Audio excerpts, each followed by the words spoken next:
procuram um grupo de quimiometria porque não gostam de matemática, não gostam de estatística, né? E se não entender também de álgebra linear, né? Aquilo que eu mostrei para você, aquela decomposição de matriz, tudo é álgebra. Então, se não souber um pouco de álgebra, tá? Para estudar um pouco, aprender um pouco mais, dificulta. Então, aí eles vão, normalmente o pessoal escorrega nas áreas exatas, né? Aí vai para as outras áreas, tá? Mas não tem problema não, a gente também tem projetos, né, que não tem essa situação de forçar, né, a área de exatas. Por exemplo, hoje eu tenho lá uma aluna que ela é da engenharia de produção, né? Não é química, ela fez engenharia de produção, não é química, não estudou multivariada, ela está dentro do projeto que eu vou mostrar aqui, né? E já temos resultados para publicação já. Ela fez o exame de qualificação agora, mestrado, tá? Bom, podemos ir? Então, o eucalipto, você sabe muito bem, ele é usado para que a gente tenha energia através da sua biomassa, né? É muito mais difundido ainda que o eucalipto, de onde a gente obtém papel, é da celulose e hemicellulose do eucalipto, né? Fabricação de móveis e muitas outras aplicações. Então, qual é a importância de estudar o eucalipto? Né? A importância sempre vai ser no sentido de você ter uma matéria que se aproveita mais, tá? Onde você faz um uso mais racional, né? E mais intenso, ou seja, aproveitando praticamente 100%. Né? Ok? Pode passar, por favor. E além disso também, né? O melhoramento genético, ele facilita, né? Ele produz matéria de boa qualidade. E a avaliação, né, dessa matéria de boa qualidade, ela tem que ser por métodos que a gente chama de métodos analíticos rápidos e eficientes. Tá? Para isso, a gente tem que associar com a quimiometria. Não tem como não associar. Ok? Por favor. Então, esse trabalho ele teve como objetivo desenvolver um modelo de calibração multivariado empregando redes neurais, né, artificiais e máquina de vetor suporte. A estimativa da relação Sinigil-Guaiacil, né, que dá o poder, né, aí de concentração de celulose e hemicelulose, tá? Nas amostras de eucalipto, né? Lignina e através então da pirólise queima, tá? Quando se queima, se transforma em gás a matéria-prima. Se transformando em gás, nós podemos medir com cromatografia gasosa e, consequentemente, espectrometria de massa. A cromatografia gasosa vai dar um cromatograma. O espectro de massa vai dar o quê? A estrutura da substância, ou bem próximo da estrutura da substância. Tá? Por favor.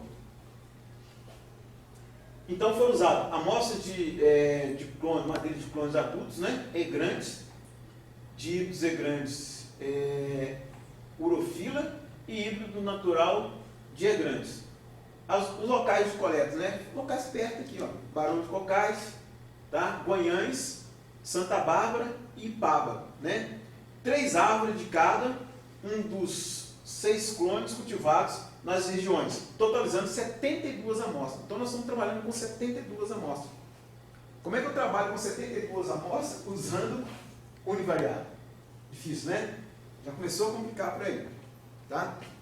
Então, vamos lá. A multivariada tem isso, trabalha com quantidade maior de amostras. Por favor. Bom, foi feita então essa análise por pirólise, né?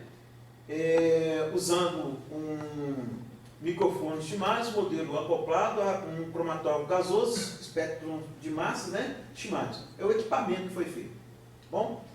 Pode ir, por favor? Então, ó, quando eu falei de métodos padrões, né? Antes, na minha introdução, eu falei, igual aqui, ó, nossa determinação dos constituintes químicos da madeira pelos métodos clássicos. Métodos padrões ou métodos clássicos, né? A literatura traz como sinônimos. Por exemplo, celulose e hemicelulose. Aí existe na literatura já descrito um método que já usava há muito tempo. Tá? Desse Kennedy aí. Lignina tá? Soma das ligninas solúveis, Gomide, Demuné, embora o ano seja 86, mas ainda é o método padrão. Tá? Lignina solúvel, né? Solúvel, e em relação ao Sinigil Écio. Pode ir, por favor. Bom, a calibração muito variada. Veja bem, aqui o objetivo é a calibração muito variada. Tá? Quando nós falamos em calibração muito variada, as amostras foram divididas em grupos, né, é clássico isso, ó, dividir 70% daquelas 72, lembra? Daquelas 72, 70% foi colocado para calibração. Então, vou fazer o modelo. Né? 20% usado para validação. Validar o modelo. É como se eu pegasse esse aqui e falasse assim, olha, esse aqui eu conheço, eu tenho um espectro, conheço a concentração dele, né? Esse aqui então seria o meu conjunto de validação. Quando eu conheço a concentração, tá? Validação, eu tenho que conhecer a concentração. E vou aplicar nesse modelo. Beleza, o que o modelo tem que me retornar? Ele tem que me retornar 99%. Né? 99% da minha validação. Tá? E um conjunto teste. O teste é aquele que eu tenho só o espectro, mas eu não tenho a consideração. Ou até posso ter, para depois eu comparar, para ver o erro. Né? Então, em redes, né, é costume fazer isso. Tá? Pode passar, por favor. E aí, existem alguns parâmetros. Por isso que eu trouxe uma coisa um pouco, não sei se está dando para acompanhar, mas eu quis trazer uma coisa um pouco mais suave, para não mostrar muita equação matemática. Né? Por exemplo, o erro quadrático médio, né, que seria uma forma de prever como é o comportamento, então, desse modelo, né, para prever, tá? Ele é dado como sendo o que? Olha, é um número de RMSE, né, root mean square erro, né, considerado para obter o valor médio. Tá? Nós temos aqui, ó, onde I seria o parâmetro estimado. Esse Y, com esse chapeuzinho aqui, seria o valor o quê? Previsto pelo modelo. Tem um valor que vai ser previsto pelo modelo. Né? E o valor meu de referência? Tá? O YI seria o valor de referência para eu comparar. Eles estão na fórmula aqui, ó. YI e Y com o chapeuzinho. Tá? N é o número de amostra. Esse N que eu tenho aqui, ó, número de amostra. Leve em consideração. Ora, quanto menor der esse valor, principalmente se você compara a concentração, né, das amostras, quanto menor der esse valor, melhor é o seu modelo. Melhor prever. Vamos lá. Só para isso. Aí é o seguinte, olha. Num neurônio, numa rede neural, ele funciona da seguinte forma, né? Então, por exemplo, a minha saída, ela vai ser pesada, né, em cima da variável. Vai ser um somatório, o peso e a variável que está sendo modelada. Tá? Ali eu coloquei de novo, né? E aqui, por exemplo, na máquina de vetor suporte, já usa uma equação diferente. Ou, né, você obedece a condição de menos ou mais. Acontece ou não. Tá? Pode ir, por favor. Esse aqui seria um pirograma. O que é um pirograma, né? Esse seria um pirograma, tá?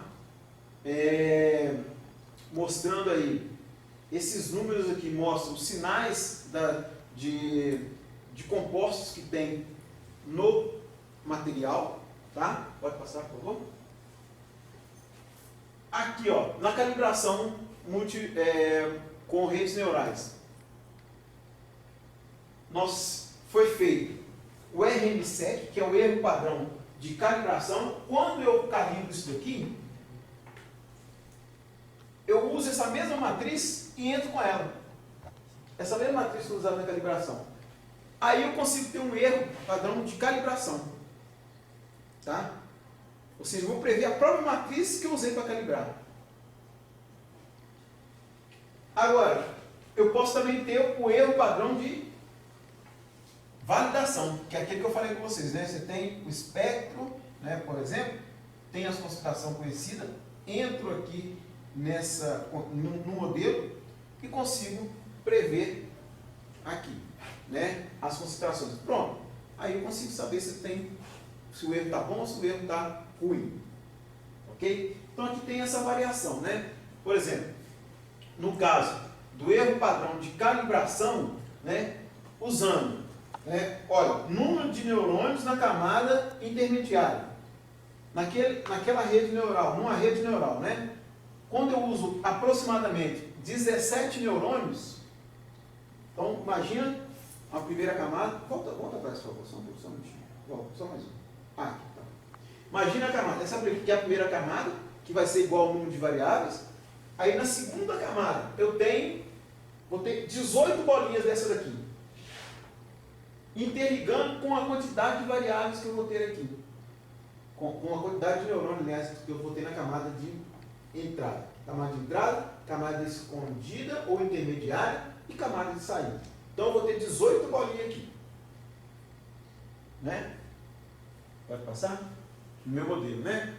Então, o melhor, né, foi com 17, aliás, né? 18 não, 17. Tá? Então 17. Então o menor erro, né, foi usando 17 neurônios, né, na camada intermediária. Tá?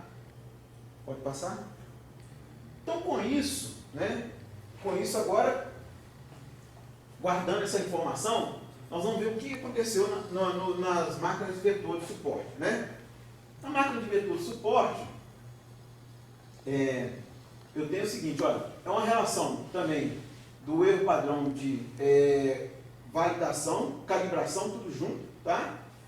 E eu tenho um erro alto, né, aqui mais ou menos em torno de... ele faz o seguinte, como que eu digo? É como se ele rodasse várias vezes, né? 1, 2, 3, 4, 5, 6, até 200. O limite máximo aqui, ó, que vai fazer na previsão, foi de 800, por exemplo, né? 800 ciclos, tá? 800 ciclos. E chegou num determinado ciclo que teve um erro altíssimo, né? E em outros ciclos os erros ficaram mais baixos, tá? Pode ir para frente, por favor. Aí, o que a gente obtém? A gente compara. Nós fazemos comparação. Por exemplo, indicadores estatísticos para o modelo de calibração por redes neurais, usando aqueles 17 neurônios na camada intermediária, né?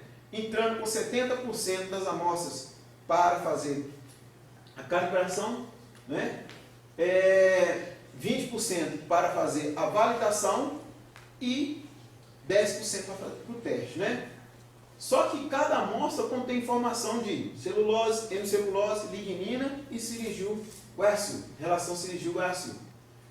Aí é o seguinte, olha, qual foi aqui a que deu menor valor, né, para o erro quadrado médio, né, com redes neurais? Nós podemos observar que foi, então, por exemplo, com teste deu 0,128. Isso significa o quê? Que a rede foi boa para prever o teste. Tá? Nesse caso do Sirigil-Guercil. Então, no modelo do Sirigil-Guercil, foi bom para prever. Tá? Sendo que o valor médio que eu tenho aqui, ó, ele é máximo de 5,80 e o mínimo aqui, ó, de 1,65. Por que eu coloquei essa tabela aqui para mostrar? Mostrar o seguinte, olha, quando você obtém o erro, tá? E esse erro está numa dimensão de quantas vezes menor, mais de 10 vezes menor do que o valor mínimo que eu tenho da amostra, né? Isso significa que o seu modelo está prevendo bem. Tá? Agora, quando ele começa a estar na mesma grandeza do valor que se tem a amostra, significa que o modelo está ruim. Tá? Pode ir, por favor. Aqui com máquinas de vetores de suporte, né? Também, ó, agora tem o seguinte, olha, a relação Sirigil-Guercil, tá? Ela teve um erro da ordem de 0,156, tá? Com um mínimo de 0,13 e com um máximo